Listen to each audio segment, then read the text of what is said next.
네, 안녕하세요. 반갑습니다. 11월 13일 일일 브리핑 시작합니다. 집 보러 안 온다더니 이 정도일 줄은 이라는 뉴스 제목이 있었습니다. 네, 서울 기준이죠. 서울 기준으로 매매, 임대 모두 줄어드는 현상. 9월은 말도 못하게 줄어들었었고요. 10월도 예전과 비교해서 썩 많지는 않은 편이다. 네, 서울의 매매, 전세, 월세 거래 합계를 나타내는 요거 임대가 아니고 요 월세입니다. 네, 전체 합계를 보면은 너무 떨어지죠. 작년 9월, 10월을 회상해 본다면 요맘때거든요. 한 2만 5천 건 수준에서 지금 거래가 그래도 한 90% 정도 되었다고 보면요. 작년 같은 기간보다 한 20% 이상 줄어들었다. 그 이전과 견주어 봤을 때 요때하고 22년도하고 비슷하긴 합니다. 거래가 급격하게 많이 줄어든 현상을 볼 수가 있습니다. 보시다시피 전세, 월세, 매매 모두 다 줄어들어 있는 그런 상황이네요. 자, 대구 기준으로도 보여드렸는데요. 작년과 비교했을 때는 턱없이 부족하지만 또 뭐 재작년과 비교해 본다면 비슷한 수준은 보여주고 있습니다. 11월의 거래 또한 썩 많은 편은 아니다. 지금 거래가 한 20% 정도 되었다고 보면요. 매매 거래가 현재 300건 정도 되어 있는 상태니까 1200건 정도 더 추가된다고 치면은 야 이거 뭐야 한 1500건 혹은 1600건 요거보단 거래는 조금 더 많긴 할 거예요. 근데 좀 우려스러운 부분이 월세 거래가 작년 혹은 재작년과 견주어 봤을 때 너무 부족하더라는 거죠. 23년도 초반에 어떤 일이 있었나요? 아파트 살려내기 위해서 특례 보금자리론도 풀었지만 이 전세 사기에 대해서 굉장히 많은 이야기가 나오면서 많은 사람들이 아파트로 막 엄청난 쏠림이 있었단 말입니다. 근데 그 이후로 다시 계속 줄어들고 있습니다. 월세 거래, 아파트에 대한 월세 거래도 많지 않다. 대구 임대 거래량 수준이라는 것이 월 3천 건이 조금 안 되는 수준이에요. 근데 그 중에서 한 3천 건 거래 중에서 한 절반 정도는 갱신일 거예요. 네, 절반 정도만 신규 거래. 신규로 이렇게 이주하는 것은 월 한 1,500건 정도 이렇게 실제로 계약을 맺고 뭐 이주를 하고 요 정도 수준일 겁니다. 한 1,500가구 정도는 뭐 갱신해서 눌러서 하는 정도니까요. 그에 비해서 임대 물량의 수준이라는 것이 뭐 전세 7천, 월세 7천 뭐 이 정도 수량 대략 한 15,000개 정도 되지 않습니까? 야, 실제 한 달에 이주하는 사람은 1,500인데 임대 물량은 15,000개가 나와 있다. 뭐 전세가 사라지고 전세가가 폭등하고 그런 이야기 나올 계제가 없죠. 자, 우리은행 대출을 더 쪼인다고 합니다. 신용대출 판매 또 중단. 뭐 대출 총량제라든지 이렇게 말이 안 나왔다 뿐이지 총량 규제 뭐 시작되었고 계속 진행형인 상태. 내년 되면 나아질 거다 싶지 않습니다. 오늘 주가 지수가 또 엄청나게 폭락을 하고 삼성전자가 오늘 종가가 한 56,000원 이맘때 마무리되었던가요? 아마 88,000원 정도까지 갔던 것이 한 40% 정도 떨어졌다고 누가 이렇게 뭐 이야기하는 걸 들은 것 같습니다. 고점 대비 단기적으로 한 4달에 걸쳐서 4달에 걸쳐서 이렇게 떨어진 것 같습니다. 주가 지수 다시 2,400 초반선까지 무너져 있는 상태. 주가는 뭐 실물 경제를 선반영한다. 이렇게 보면은 부동산도 쉬워 보이지 않는다. 삼성의 위기라든지 이런 것들 제가 그 테슬라 타본 이야기 말씀드렸던가요? 테슬라 타니까 우와 차 기똥차입니다 진짜. 기똥차요. 근데 중국 차 좋거든요. 비아디 차 좋습니다. 비아디 곧 습격해서 들어온다고 말이 몇 달 전부터 있었는데 아마 곧 조만간에 들어올 것 같습니다. 가격은 한 3분의 1 수준? 물론 수입되는 가격은 다를 수 있겠지만 현지 가격들을 이렇게 견주어 보면은 가격은 3분의 1 수준인데 차는 굉장히 좋은 걸로 보여집니다. 우리나라 기업들 위기감 느낄 것 같습니다. 자, 쿠팡알리 요도 여기도 위기감 느낍니다. 요 알리익스프레스 평택에 뭐 물류센터 짓고 침투가 점점 본격화되는 것 같습니다. 지금 뭐 소비자들이야 뭐 싸게 이용할 수 있어서 좋겠지만 그 중간에 이렇게 물건을 유통하고 이랬던 사람들이 또 큰 어려움을 겪고 있다고도 하네요. 자, 매도 물량 4만 개 이상 뉴노멀의 시대. 서울은 뭐 8만 9천 개 수준일까요? 자, 아파트 거래량 10월 달에 거래량 지금 90% 정도 완료되었거든요. 네, 2,000건 살짝 상회하겠죠. 요때까지만 해도 굉장히 거래가 빨리 진척이 되면서 야, 거래량 2,400건까지 나오겠네? 이렇게 말씀을 드렸거든요. 텐션이 점점 떨어집니다. 지금은 이제 2,000건 정도 거래 수준까지 나오는 것으로 예측이 되고요.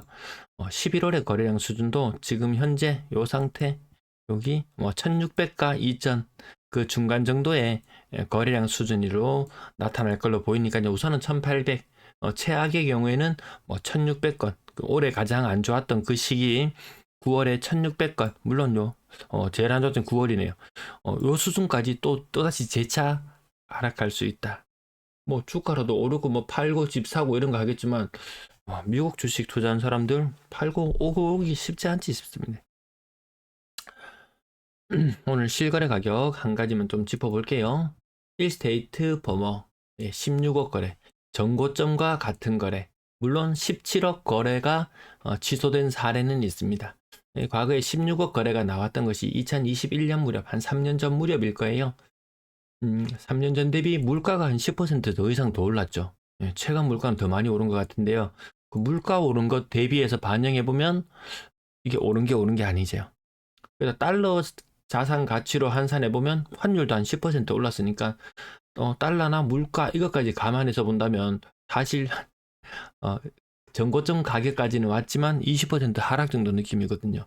다른 아파트들은 말해 뭐 하겠습니까? 자, 나머지 실거래 가격 6억 이상 거래 많이 줄어들었고요. 그나마 조금 대형 평형들이 그 자리를 좀 대신하고 있고요. 롯데캐슬더 퍼스트 8억 넘어가는 거래 나왔다가 거의 8억 거래 나왔다가 조금 떨어졌다가 계속 오르락 내리락 하는 그 정도의 모습. 이 편의상범 6억 9천, 이것도 7억 넘어가고 그런 건수가 나왔는데요. 거기서 거기다, 그 나물에 그 밥이다. 수성, 효성, 해링턴 플레이스 5억 9천대 거래 두 건 눈에 띄네요. 2년차, 4년차 이렇게 연차별로 저렇게 거래가 형성됩니다. 특히 특정 아파트들이 대단해서 갑자기 거래가 막 빵빵 터지고 이런 현상보다는 이 세대수가 745세대거든요. 손바뀜도 이렇게 조금 일어날 때 됐습니다. 2년차, 4년차 접어드는 것들의 거래가 더 많이 눈에 띕니다. 야, 그러면 이거 팔고 뭐 할 건데? 더 비싼 거 사서 가냐? 근데 더 비싼 거 가서 사는 사람이 그닥 많지 않습니다. 그냥 어느 정도 수익 실현, 현금화, 네, 그 정도 수순으로 보는 게 맞지. 이거 팔고 뭐 대단한 걸 사러 가는 그런 모습이 실거래 가격에서 눈에 띄지 않습니다. 축전일동 IC 5억 5천, 한 건 6억 넘어가는 거래 나오면 대단해요 했지만, 대단했다, 안 대단했다, 대단했다, 안 대단했다, 대단했다, 안 대단했다. 그 현상의 지속적인 반복. 월성 삼정 그린코 에드파크 5억 7천, 월성 삼정이라. 여기는 고등학교 이전 부지, 바로 인접한 그곳이죠. 제가 말씀드렸던 거 요즘 한창 뜨겁더라고요. 이제 열쇠는 키는 삼정그룹이 쥐고 있다. 그거 실효되는 문제. 도시 계획시설 실효되면서 일어날 수 있는 일들에 대해서 제가 앞전에 말씀드렸던 게 지금 좀 많이 회자되고 있는 것 같은데, 제 영상에 대한 조회수는 그닥이더라. 신산아상 바꿔드림 요 근래 조금 눈에 띕니다. 4억 중반. 이 동네에서 좋습니다. 이 아파트 좋아요. 월베이 차이백 29평 4억 3천, 1편에서 둘이역 24평 4억 천.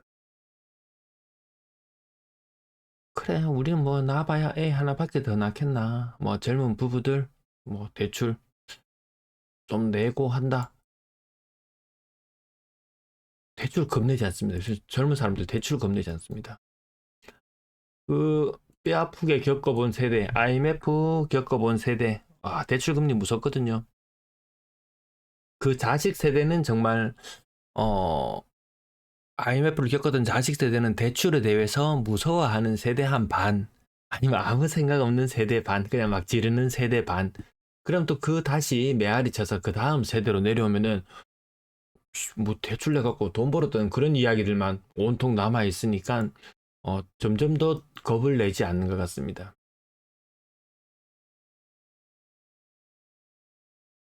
자, 가격 요 정도까지 짚어보고 넘어갈게요. 끝난 거래 대금은 3억 5천. 대구의 평균. 말이 이거 평균이지 이거. 이거 상위 30%예요. 제가 평당 1,000만 원짜리 아파트 와 좋은 거 널렸네 이렇게 이야기하죠. 그 상위 30%. 그럼 요 정도 하면요. 자기 자산 한 1억 5천 있어도 2억 빚내서 살아도 요거 정책 자금 같은 부분들 좀 활용하면은 금리 한 3% 잡고 1년에 한 600만 원 정도? 1년에 600만 원? 그럼 맞벌이 기준으로 뭐 한 7천만 원 벌었다 쳐봅시다. 이 정도면 생활이 굉장히 괜찮을 수 있거든요. 집을 조금 포기하면 생활이 여유로워질 수 있다.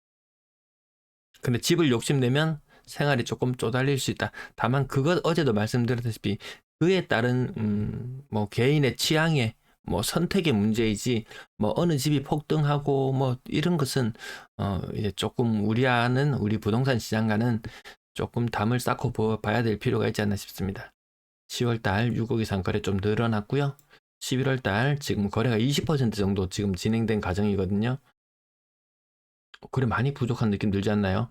20대 100은 14대 X 1400 나누기 20을 해보면 이번 달 거래량 최악의 경우에는 70건 정도 수준까지 그냥 뭐 또 반토막 나는 겁니다. 고가 아파트. 물론 고가의 아파트들이 이 월 초에 많이 신고되기보다는 점점점 눈치 보면서 월 중후반으로 넘어가면서 더 많이 신고되긴 하더라고요.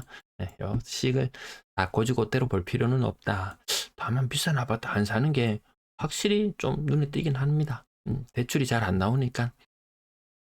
뭐 다주택자, 뭐 주택을 소유하고 있는 유주택자에 대한 대출 규제 이런 것들도 알게 모르게 스며들어와 있는 상태에서 아까 말씀드렸다시피 2년차, 4년차 이렇게 짝수년차가 도래하는 그런 아파트들 거래가 조금 더 늘어나고 있는데요. 딱히 그것을 팔고 뭐 할 수 있는 게 없더라. 자, 임대 거래도 많지 않다는 부분까지 말씀드리면서 오늘 내용 여기까지 줄이도록 할게요. 자, 오늘도 시청해 주셔서 대단히 감사합니다. 이거 죄송합니다. 오늘 또 차트 전환이, 아이고, 앞에 이거, 뒷부분은 또 많이 그렇게. 다시 한번 리바인드 살짝만 할게요. 그래서 매일 차트는 확인합니다. 아주 미미하게 변하고 있는 정도의 모습이라서 큰 의미를 두지 않아도 될 정도. 고가 아파트 비중이 이렇게 많이 줄어드는 것까지 다시 한번 짚어드리면서 내용 마치도록 할게요. 시청 감사합니다.